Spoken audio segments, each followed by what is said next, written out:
Point part number 2 है। अभी तक हमने माल को परचेज किया था, उसका भुगतान किया है, और इसके बाद ये होता है कि यदि अपन विदेशों में माल को बेचे तो किस प्रकार से अपन एंट्री कर सकते हैं। तो माल को बेचने के लिए सबसे पहले अपन जाएंगे वही गेट ऑफ टैली, उसके बाद जाएंगे वाउचर, वाउचर जाने पर एंट्री करेंगे अपने यहाँ पर सेल्स। ठीक है, अब यहाँ पर विदेशों में जो माल बेचेंगे उसकी अपन बनाएंगे क्या, लेजर, अल्ट प्लस सी, और यहाँ से अपने लिया USA 2। यहाँ पर सेंट्रिंग माल बेच रहे हैं तो सेंट्रिंग डेप्टर्स, एंटर किया। यहाँ पर आपको एड्रेस सेंड करना पड़ेगा। यूएसए में माल बेच रहे हैं, यूएसए में कौन से शहर में बेच रहे हैं, तो ये मेक्सिको शहर है, न्यूयॉर्क शहर है, तीन ये बड़ा शहर है। जिस शहर में माल बेच रहे हैं उसकी बनाता है लेजर। एंटर करके इसको सेव करते हैं, एंटर। ठीक है, यहाँ पर सेल्स, ठीक है, सेल्स अकाउंट जाएगा।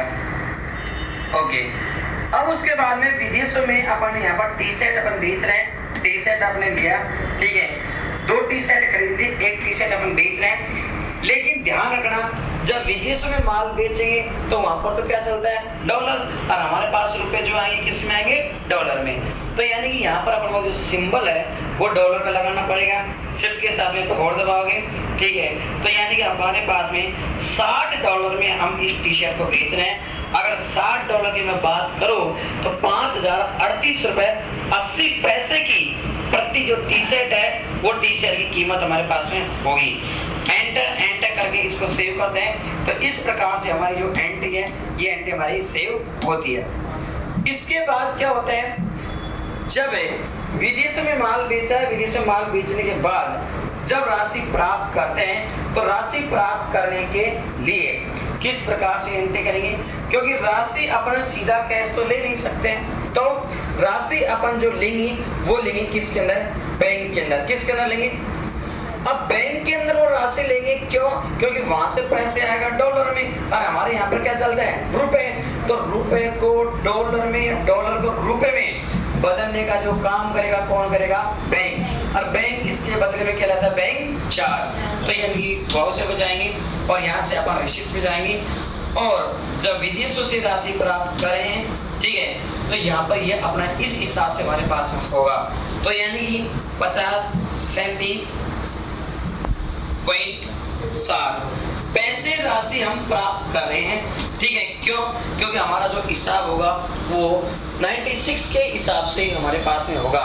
वैसे वास्तविक रूप में तो जब हमने माल बेचा था उसमें तो 98 तक नहीं था, लेकिन ये दर हमारी नहीं चलेगी, ये ऐसा नहीं होता है, क्योंकि बैंक की जो दर होती है वो सप्ताह में मात्र एक बार चेंज होती है, और हमारे पास जो राशि जो आएगी वो किसके हिसाब से आएगी, बैंक के हिसाब से। इसका चुनाव किया, एंटर किया। अब यहाँ पर ध्यान रखना, डीआर साइड में आपको बनाना पड़ेगा बैंक चार्ज। क्या बनाना पड़ेगा, बैंक चार्ज। तो अल्ट और सी, और यहाँ से अपने लिया बैंक चार्ज। बैंक चार्ज जो हमेशा, ठीक है, हमारा एक प्रकार से खर्चा होता है, इसलिए इसको इसके अंदर इनडायरेक्ट एक्सपेंसिव।